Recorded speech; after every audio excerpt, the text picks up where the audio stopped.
Yes breaking news చూస్తున్నాం. తెలంగాణ మాజీ ముఖ్యమంత్రి కె చంద్రశేఖర్ రావుపై మంత్రి వాసంశెట్టి సుభాష్ తీవ్ర స్థాయిలో విరుచుకుపడ్డారు. తెలంగాణలో శెట్టి బలిజలను బీసీ జాబితా నుంచి తొలగించి ఓసీలో చేర్చడం ద్వారా కేసీఆర్ ఆ సామాజిక వర్గానికి తీరని ద్రోహం చేశారని ఆయన మండిపడ్డారు. తెలంగాణలో శెట్టి బలిజల ఉనికిని దెబ్బతీసేలా వ్యవహరించిన బీఆర్ఎస్ పార్టీ ఒకవేళ ఏపీలోకి అడుగు పెట్టాలని చూస్తే తీవ్ర పరిణామాలుంటాయని మంత్రి సుభాష్ ఘాటుగా స్పందించారు. శెట్టి బలిజలంతా ఏకమై ఆ పార్టీని ఇక్కడ తొక్కిపాడేస్తారని స్పష్టం చేశారు. పదవులు పార్టీల కన్నా కుల ప్రయోజనాలే ముఖ్యమని ఆయన చెప్పారు. బీసీ ఓసీ ఎవరు అని చెప్పి క్లియర్ గా జడ్జిమెంట్ ఉంది.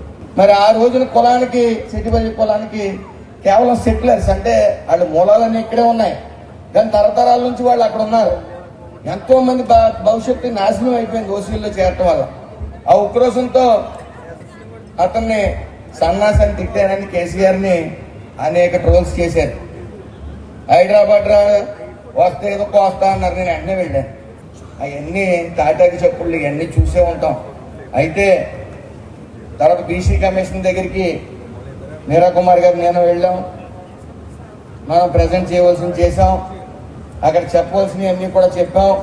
అలాగే అతి త్వరలో నేషనల్ బీసీ కమిషన్ దగ్గరికి మళ్ళీ హైదరాబాద్ పెద్దలు మీరా కుమారి గారిని ఇతరులను కూడా తీసుకెళ్లి అక్కడ ఢిల్లీలో కూడా రిప్రజెంటేషన్ ఇచ్చి దాని మీద పోరాటం చేయడం జరుగుతుంది. అందులో ఈ విధమైన సందేహం. అయితే మనకెందుకులే అనుకునే రోజుల్లో సమర్థవంతంగా మన నాయకులు మీరా కుమార్ గారు కానీ వైఎఫ్సీ కానీ వీళ్ళందరూ పోరాడారు, అందులో ఏ విధమైన సందేహం లేదు. కలిసి పోరాటం చేస్తున్నారు. కలిసి అంటే ఎవరికాళ్ళు పోరాటం చేస్తున్నారు, అది మనందరం మెచ్చుకోవాల్సిన విషయం. వాళ్ళు పోరాటాలు చేస్తా ఉన్నారు, కోర్టులో పోరాడుతున్నారు, బయట పోరాడుతున్నారు. దానికి ఇప్పుడు అధికారంలో ఉన్నాను కాబట్టి నా మీద కూడా బాధ్యత ఉంది కాబట్టి నేను అక్కడికి వెళ్ళాను.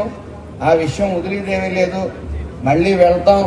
అలాగే వాళ్ళు కర్మకాలి కానీ బీఆర్ఎస్ అని పార్టీ పెట్టి వచ్చారంటే ఈ ఆంధ్ర రాష్ట్రం కాలు కూడా వాళ్ళని పెట్టనివ్వని మరి ఖచ్చితంగా నేను తెలియజేసుకుంటా ఉన్నాను. వాళ్ళు బీఆర్ఎస్ పెట్టినా ఏం పెట్టినా తీవ్ర అన్యాయం ఈ శెట్టిబలిజలకు చేశారు కాబట్టి ఆ గెడ్డముక్కు పంతులు కానీ వాళ్ళ తనయుడు కానీ ఎవరు వచ్చినా సరే ఆంధ్ర రాష్ట్రంలో తరివేస్తామని మాత్రం నేను ఖచ్చితంగా తెలియజేసుకుంటూ పోరాటాలు ఐక్యత అక్కడ కూడా కొనసాగుతున్నాయి. వాళ్ళు ఎవరు హైదరాబాదులో ఎవరు కూడా సైలెంట్గా లేరు. వాళ్ళ పోరాటాలు వాళ్ళు చేస్తున్నారు, వాళ్ళ సాయాలు వాళ్ళు చేస్తున్నారు. వాళ్ళందరినీ కూడా మనం మార్గదర్శకంగా తీసుకోవాలి. ఎందుకంటే ఇక్కడ మనం సంఖ్యాపరంగా బలంగా ఉన్నాం కాబట్టి ఏ పోరాటాలన్నా చేయొచ్చు. అక్కడ తక్కువ శాతంలో ఉన్నప్పటికీ ఐక్యత మాత్రం ఎక్కడ పోవడం. 2 గ్రూపులు ఉన్నాం, 3 గ్రూపులో ఉన్నాం. సమయం కష్టం వచ్చేటప్పటికి అందరూ కలుస్తున్నారు, అది మెచ్చుకోదగ్గ విషయం అని తెలియజేసుకుంటూ మరి ఎప్పుడు కూడా నా సహాయ సహకారాలు పూర్తిగా ఉంటాయని తెలియజేసుకుంటూ అందరికీ నమస్కారం. ప్రాంతాలు విడిపోయిన బీసీ ఓసీ ఎవరు?